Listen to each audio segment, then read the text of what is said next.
Hey guys, Dakara here and welcome back to my channel, and today we're on 217 of Fringe. It is the same day after I just watched 216, so my mind is still a little blown. I did go through an entire box of tissues, so not my finest hour in the last reaction, but hopefully this one will be easier on my emotional state. We'll see. So without further ado, let's roll that intro and get stuck in to another reaction. Here we go.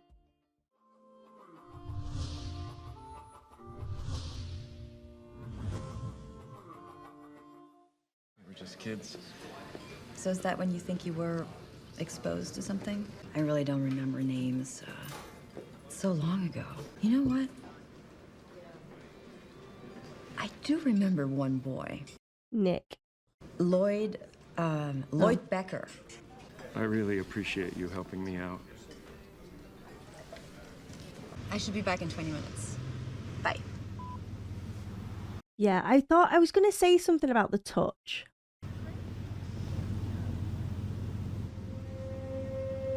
Sweet Jesus, that... Oh! That went quick. It escalated quickly, didn't it? Oh, Jesus. Hey, what's going on in there? Miss. Help me.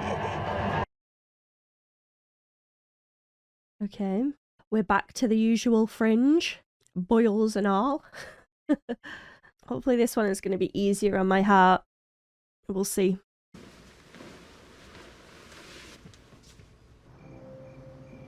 She's going to go and see Sam. We haven't seen Sam in so long. Hello. Is that you, Dunham? I thought you'd quit bowling. Does he just live here? You said that I would experience things. Want a beer? Yes, please. You've officially gone beyond my field of expertise. It has nothing to do with your accident. Peter. You're a cop, and you must make a dozen decisions a day. You think you did the wrong thing. How does he do that? I agreed to keep a secret. A secret. A pretty big secret. See, I thought she'd have gone to Astrid, but she's gone to Sam. Hey, Dunham. You're a good person. Yes, she is. If you agreed to keep this secret, I'm sure you had a good reason. By the time you got down to the bottom, your testicles would be in your mouth. Olivia. She kills me. The look. I understand that Agent Broyles has a body for us to look at. Her name is Miranda Green. Walter's on edge now around Olivia. EMTs responded to a 911 call phoned in by a Good Samaritan. His walk is even cool, isn't it? He's got so much swag. Broyles, that is. The cells near the point of origin of the cancer refract a different color. There it is. Like that. And it's a handprint. It indicates not only what killed this woman, But a who? Dr. Bishop, what you're suggesting is impossible. Did someone touch this woman and gave her cancer? Oh, sped it up. 28 degrees Fahrenheit. Astrid, I've missed you, my girl. Why are we cutting off this poor woman's arm? the handprint. Why'd you have to cut it off, though? What, is that necessary? They have to cut the arm off for the print. What? To be able to remove the tumor and bake the skin. Yeah, we're definitely back. We're back to the usual Fringe. And an oven. You really think someone may have touched her and given her cancer? Terrifying possibility, but a possibility nonetheless.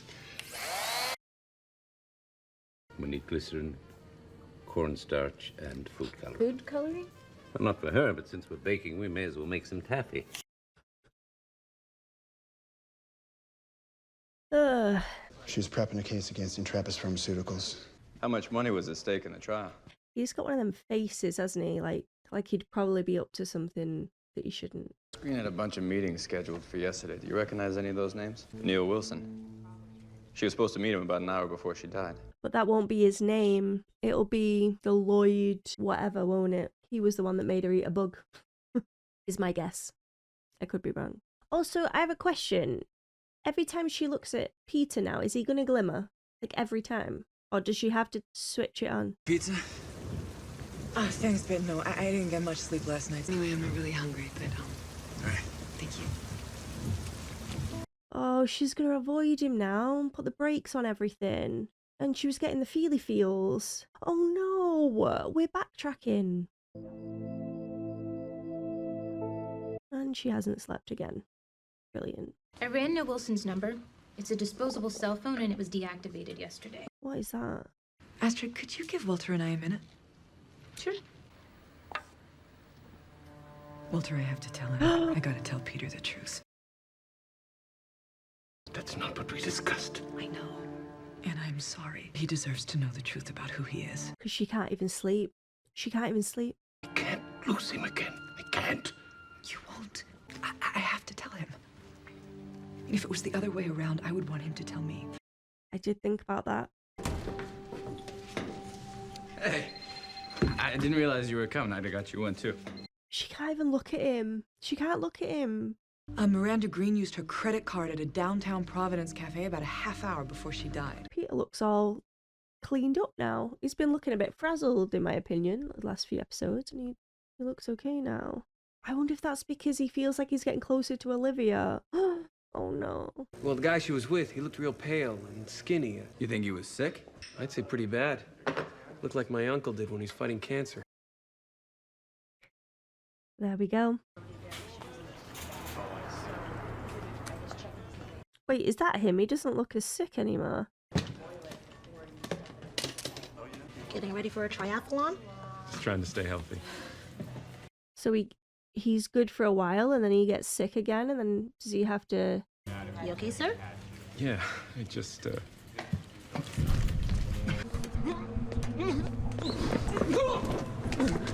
Ugh. What did he even throw up then? Like Jello? Jelly. Yes, I'm an old friend of Mr. Becker's. We went to school together. Oh, okay, so I got it wrong. He isn't actually Lloyd Becker. So he needs to touch this Becker to then maybe feel a little better for a bit. Didn't last long though, did it? It's possible that the man that Miss Green met did this to her as a way to delay the progression of his own disease. This one's a little bit far-fetched for me, but we move. Alex Taylor, thanks for seeing me. Of course, yeah. How you doing? So now he's Alex Taylor instead of Neil. Come on in. Thanks. He's looking at him like, come on in. I feel like I need to disinfect everything. Just like Miss Green. Did anyone see the suspect? Malignancies appear to originate in this head. What do you see? Nothing. Gotta be a connection. Lloyd Becker was chosen as a victim. Like, there must be a connection. School. They'll all be the same age. That's what they'll realise. Everyone's the same age. And then that they went to the same school. Maybe. What? That's nothing. I think I know what it is that's bothering you. Oh, you do not. You do not have a clue. Okay. That trip down to Jacksonville was crazy. We were both exhausted. We were both... He's talking about the kiss. Well, or nearly kiss. The almost kiss. If something had happened between the two of us, I mean, if we had actually kissed, then we'd have to deal with that, but we didn't. No, we didn't. He's just come out right out and said it. This thing that we have, you, me, Walter, this odd little family unit that we've got going. It is a family unit. I don't want to do anything to jeopardize that. I don't either. She's not going to tell him now, is she? Because she doesn't want to jeopardize it. Good. His little smile. Oh my gosh. That moment. We need to cross-reference their files. See if we can find what they may have in common. And she will find something. Is his middle name Michael? Yeah. Timothy Michael Ober. Why, you know him? Okay. I'm not liking the amount she's drinking of late. It's gonna be Peter at midnight. No, it's not. It's Sam. Do you feel like playing a game? I thought it might be up your alley. She'd be way too good at it. I thought that you would make a better detective. I detected that you needed company. It's a great game, isn't it, Cluedo? So is it just called Clue in America? And it's Cluedo over here, is that right? I may not be the gumshoe you are, but I've got some skills. I got some skills. What made you the way you are? I barely remember my childhood. I'm also taller than I appear. Glimmer. That's it. What is it? Oh, I thought it was going to glimmer then. When we were in Jacksonville, there was a height chart on the wall. All the kids that I was in daycare with. Yeah. Oh. While I was there, I wrote down all their names and I made a list. Timothy's on there. Timothy O, Timothy Ober. He was there. So that's where you remembered him from? Uh-huh. So she better not get in close contact with this guy. They're all there. All 5 of his victims. So why is this guy... Killing Cortexiphan kids? I don't know. What is that? What is that? Walter, what is that smell? It's taffy. That's taffy. What? So is taffy a sweet? For some reason, I always thought taffy was like fudge or something. I didn't know it was like that. Looks like blue tack. Are you sure? Yeah. Why would he do that? Well, we were hoping you may have some idea. The energy exchange that this man is creating, I don't think it would work on everyone. Okay, this I'm starting to buy a little bit more now. Exchanging his illness, it could only work on Cortexiphan children. I think, to me, that makes more sense. I don't ask me why. It just seemed way more far-fetched before. How is he tracking those people down? What about Nina Sharp? I mean, she started working with Belle around the same time. Yes, you know Nina Sharp quite well, Walter. She doesn't have a list. Yeah, but I believe that Nina Sharp isn't always so forthcoming. Olivia, you are correct. And Walter knows it. Do you doubt me, Agent Dunham? Yes. I don't know. I've always been a little foggy as to your motives. Me too. Well, you've kept information from me since I met you. And she always looks really hurt. I know the whole story. Does Peter know? Have you told him? No, you won't. I recognize the look in your eyes. Recognize the look? I'm fairly certain that you're not prepared to lose him. And you didn't come here to announce that you were going to tell Peter who he really is. You came here to have me talk you out of it. She baffles my mind, Nina does. Because she, again, whenever Olivia sort of casts doubt over Nina, she just always seems to look so upset over it. And then I get confused over that. Because, like, did they have a close relationship? I went to school with your son, Nick. No, Nick is my nephew. You look awful. Why don't you come inside? You don't even know this man.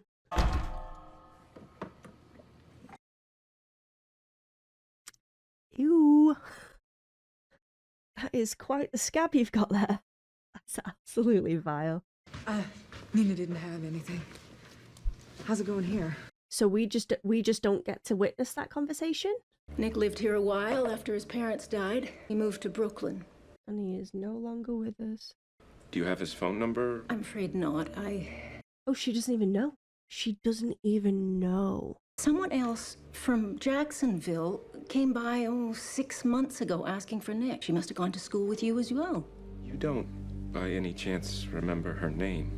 Oh, straight to Olivia now. Great. God, what am I missing? There'll be a knock at the door. Don't let him touch you. He was a Cortexiphan subject too. I think that may be how he's doing this. I'll see if they have a current address for him. Okay. He's gonna be here now. You're Olivia Dunham. Called it. Nick Lane gave me your address. Luckily, Olivia is very smart. I was hoping you'd have a few minutes to talk. Sure. I mean, what would be the point of him doing this? Because clearly he's touching these people and he's not delaying it long enough for him to have a good full life. So why would you even bother? Is it unless he's got to take them all out to then be cured?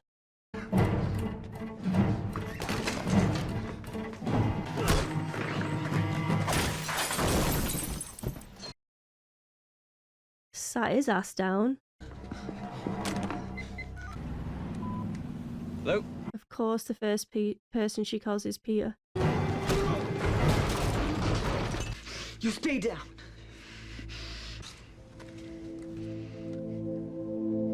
That's his sister, isn't it? A man came to see me when I was in the hospital. Dead when I was a kid. Scientists had experimented on me.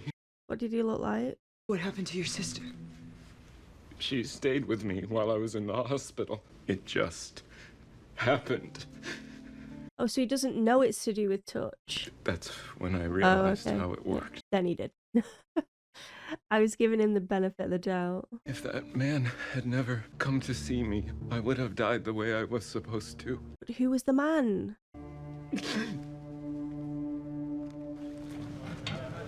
The question still remains.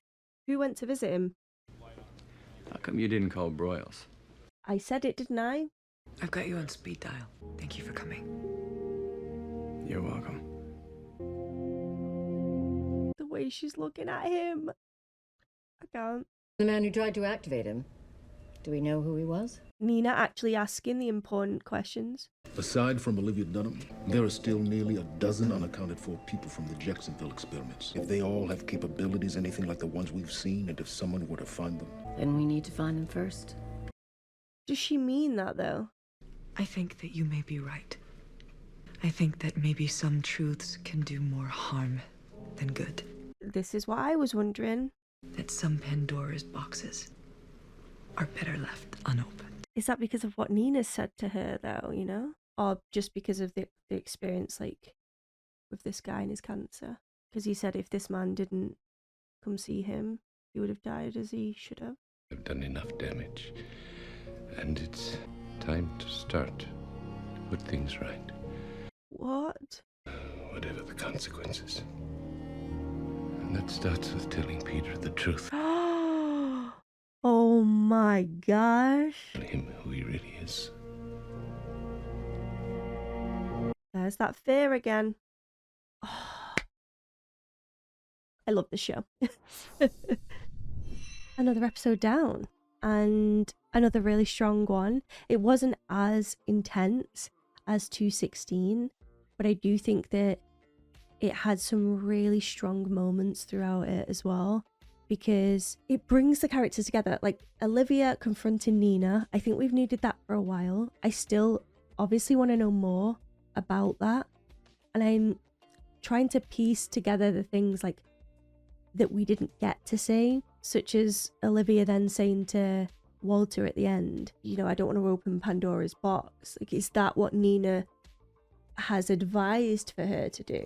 Because we just missed that conversation. Yes, we've been given answers, but we've also been given more questions as well. Walter saying that enough's enough, I need to start putting things to rights, and he's going to start by telling Peter what's what. We know since Walter returning, like at the beginning of the season, at his introduction, etc., we know that this man has overcome so much and he's lost so much.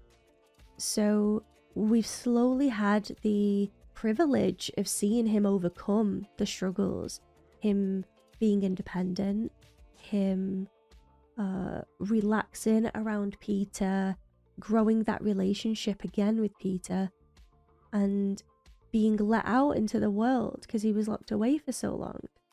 And then his life being given a new purpose, and one that he wants to live in a more ethical way. He wants to listen to those morals that he has and, yeah, right those wrongs. Basically what he's just said. And I think the Peter aspect was that one big thing that he just wasn't prepared to tackle because through fear of losing Peter completely.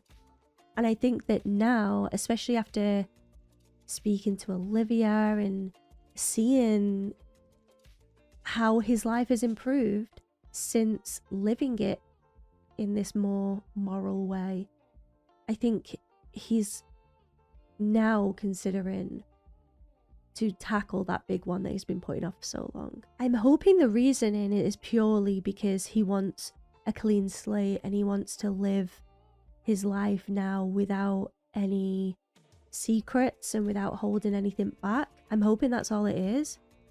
But also, it could be for a bigger reason that we don't know yet. I'm hoping that it isn't, but you just never know. Like, maybe he's sick. Maybe he just wants a free conscience before maybe leaving.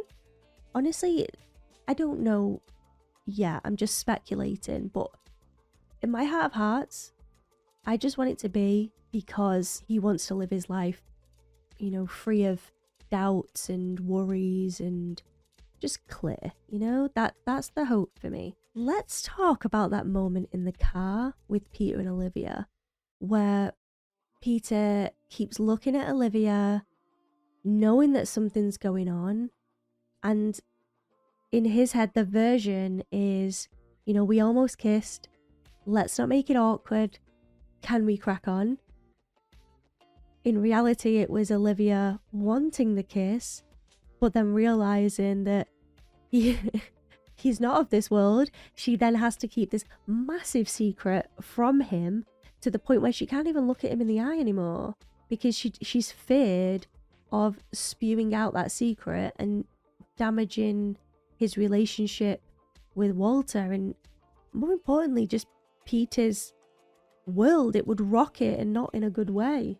I did appreciate that moment because I could see the worry on Olivia's face and her look of, yeah, that's not at all it, but we'll go with that so that I don't have to admit what I'm actually keeping a secret. Whereas when you also saw Peter's expression, it was just relief, joy, and innocence regarding that whole situation. He's just like, oh yeah, so we nearly kissed, it's okay, like, let's not make it a thing, even though he clearly would want it to be a thing. But it's that I don't want to put pressure on that person if that person doesn't feel that way about me. Like, I don't want to lose this friendship that we've built. You know, it can get a bit messy.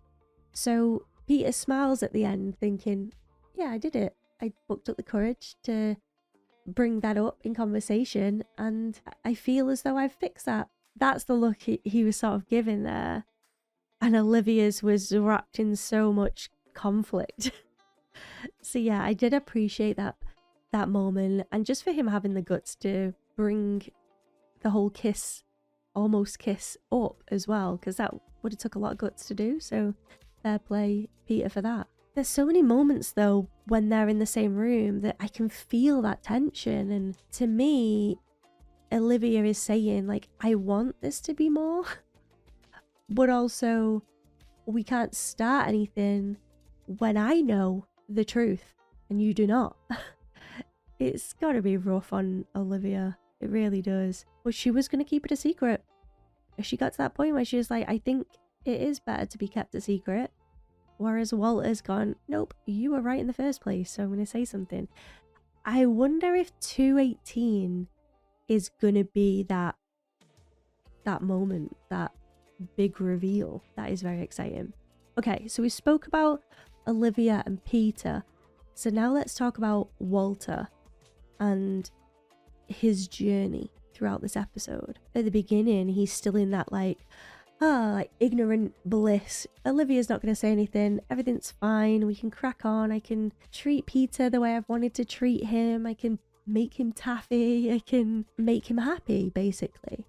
To then Olivia bringing up the potential of spewing the secret, and then instant fear straight away. No, I need to prepare. I need preparation. I need to get in his head, basically, that this is going to happen and how I want to approach this. And I think having that bit of pressure from Olivia has then allowed Walter to think about the other side, like what could actually happen. Yes, he could lose Peter altogether and he would never forgive me, which is one of his biggest fears, but also he could feel that sense of weight lifted. He could feel that relief. He could feel that sense of truth again. And worst case scenario for Walter in that moment would be Peter being angry at him, but also, okay, well, I want to go back to where I belong. I need to go back to the other world. When it comes to that, for instance, Peter finds out and he's then like, okay, well, you're not my dad, technically. And what about my mum? Our Walter could potentially... The window cleaners are here, apparently. So our Walter could potentially then say to Peter, okay, well, I can send you back there if you like. Do you want to see the other world? He could then say, yeah, go there, and then be completely overwhelmed with how things changed over there. And I'm sure our Peter would want to see alternate Olivia. And will those feelings still remain, even though it's not the Olivia that he knows? But it will look like Olivia, it will sound like Olivia, I'd imagine. The possibilities are literally endless, aren't they? I would love that though. I would love to experience Peter in his original world and hopefully feel that sense of, oh no, I've grown to love the world that we're in now and want to go back there. But also it could go the other way where he's like, oh, now I feel at home. And maybe that, oh my God, maybe that is why Peter in this world now feels like he can't stay in one place and he always has to move around, because to him it's never really felt like home, because it actually isn't. Oh my days. I mean, that is an option. Obviously, we know that Walter was sent away for so long, so he didn't really have that relationship with his dad, and that would have had the biggest impact, surely. But also, it could be that, like, subconscious, like, something just doesn't feel right. This does not feel like home to me. But again, I haven't seen him grow. I haven't seen the relationship he had with this Elizabeth, but I did see the relationship he had with his mom in the other world, and it was very strong. It was special, and he gave her the coin. He wanted her to have the coin if he died, the lucky coin. Whereas in this world, it was Walter that received that coin. Oh God, it's all going on. My mind's a bit of a mess right now, but it's all positive. Like, it's excitement, you know? I want those pieces to slot together, and it gives me that excitement to keep watching and to hopefully have those answers eventually. But this episode was brilliant. Truly loved it. It was much calmer than the one previous, but we still had plenty of juicy plot alongside the monster of the week. And I feel as though the monster of the week was good as well, because it's still linked back to the trials, so it's more involved with the main arc rather than just a standalone monster of the week. So yeah, we had Nick being brought up again. We've seen a bunch more faces when it comes to the trials, so there is a chance that we'll have flashbacks and spot some of those names as well. So yeah, that will be interesting to see that. I just hope that I remember them, because again, my memory with names isn't good.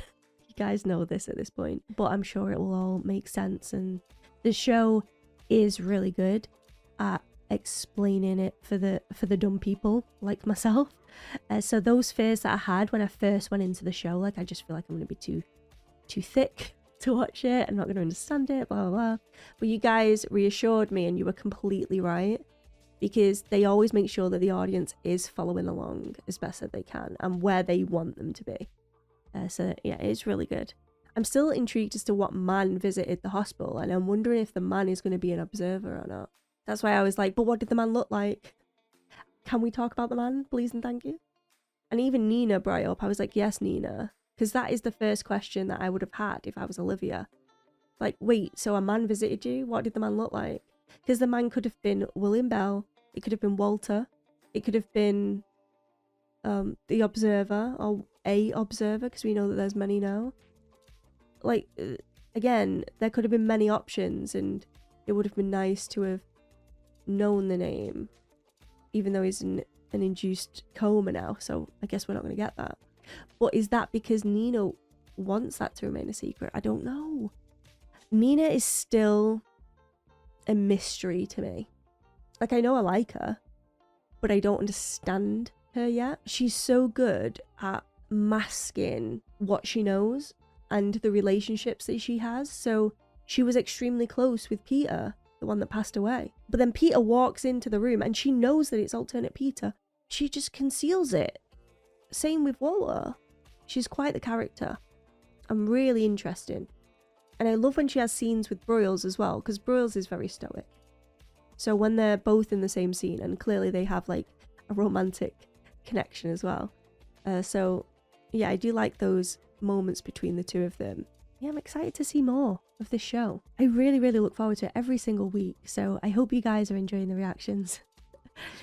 Please keep enjoying them, because I love this show and I want to express my feelings and thoughts on it and hear your guys' thoughts on it as well. So again, a massive shout out to everyone that leaves comments, because this is what I look for when I'm doing what I'm doing. It's that I wonder what other people thought when they saw this show for the first time. I wonder how they felt. I wonder where their thoughts were at that time. And if I'm lost, a lot of the time you can say, oh no, they did say this on this episode that's already been shown, blah blah blah. So yeah, it's nice to, it's sort of like a family and a community that we've grown here. So I definitely look forward to reading the comments. So I appreciate it a lot. But yeah, I'm gonna leave it there. Enjoyed it muchly. Thank you so much for everyone that's watched and supporting the channel. I appreciate you guys so freaking much. Again, like, you just being a part of the community helps me more than you know. So thank you. And hopefully I will see you all again soon for the next reaction. A big Merry Christmas to everyone over on Patreon right now. Obviously, if you're watching on YouTube, it's going to be way later. But I hope everyone has the best holiday that they can have. Enjoy their time with family and friends. Even if you don't celebrate Christmas, just have an amazing end of the year and a fresh start come January. And if you're watching this on YouTube, then I hope you did have the best time celebrating and that the new year is going well so far. So thank you guys, and I hope to see you all again soon for another one. Goodbye for now. And before we completely sign off, let's quickly take a comment from one of you lovely guys. And today I've chosen Will, and Will says on my 214 reaction, as far as to why Walter killed him, meaning the scientist, the Nazi guy, I think it's twofold. So one, it's pretty much what Walter said. He was furious that his father's work was being used for the purposes of Nazi eugenics to wipe out the undesirables. However, I don't think Walter's primary concern was saving lives. And two, he tried to kill Walter. You can see the anger on Walter's face in the lab when he takes off the mask. Before he sees the atomizer he used to kill the guy, he looks at the burner that the compound was heated up on. So Walter killed the man because he was angry and wanted revenge, in my honest opinion, and can usually understand his motives. Walter is not a saint. He can be dangerous. I mean, he experimented on children, performed experiments on people without their knowledge or consent, and kidnapped Peter from his family in the other world. He may have had reason for doing these things, but it shows that he's willing to cross bright red lines of morality and conscience to get what he wants. Walter outright murdered the guy, and he did so primarily for vengeance. Of course, the guy was also a Nazi and a racist mass murderer, so Bruce let it slide. And Edit O and Walter definitely called Astrid ostrich. I thought he did, but you know, you can never be too sure. So thanks for confirming that. I think I have to agree with you, to be honest. It was just the vengeance thing. I think I always try and look for the best in Walter, so I didn't want that to be the primary reason. But if I am honest with myself, I think you are probably right, because like you say, he does go against his moral code or lets it slip quite often. So he is the type of person that will allow science and his own feelings at that time to take control. So yeah, I think you're right. I do think you're right, but I just love Walter, okay? I just love him and this version that we have gotten to know. I'm sure the more I watch of this show and maybe see more of the flashbacks, that might change a little bit, but I'm rooting for the Walter that we have now. I am, and I hope that he continues to improve himself. And like you said, the guy that he did kill was a racist mass murderer. So I think I'd rather Walter in the world than the mass murderer, in the world. So there we go. Thank you so freaking much for watching, Will. And don't forget, guys, if you'd like to see one of your comments at the end of these videos, don't forget to leave them in the comment section below. Maybe yours will be next. But until next time, guys, goodbye for now.